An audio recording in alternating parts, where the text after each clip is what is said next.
Namhlanje ke sophinde sikhulume ngesigidi. Mningi imisebenzi enziwa isigidi. Hlala nathi ukuze uzokwazi kabanzi.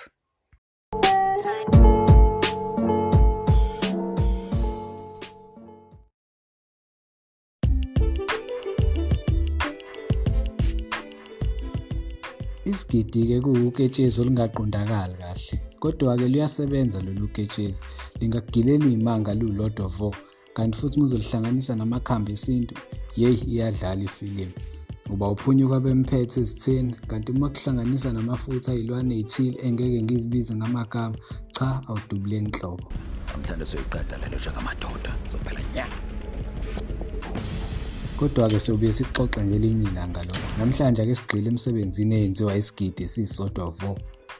Isigidi uyakwazi ukusisonga ngoplastiki omncane usibophe ngendwangu ebese usifaka esokisini uyodlala ibhola.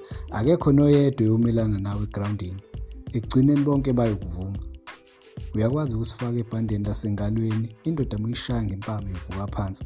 Noma akusifaka entambeni yasesinqeni, akekho oyomelana nawe ngamandla. Uyakwazi ukusilengisa emotweni yakho, akukho phoyisa la ivimba. Kanti-ke njengoba kuwubusika sihle kakhulu uzosenza incweba ukuze uphephe egebengini nasemaphareni. Siyabiza-ke isigidi, sisuka ku-200 kuya phezulu kuhluka iy'ndawo. Kanti kwezinye-ke iy'ndawo so-450 ibhodlela elincane lesiqabo ngenxa yemisebenzi yasemihle. Okwamanje-ke sisumalana. Ngicela ungakhohlwa ukusubscribe. Sharp.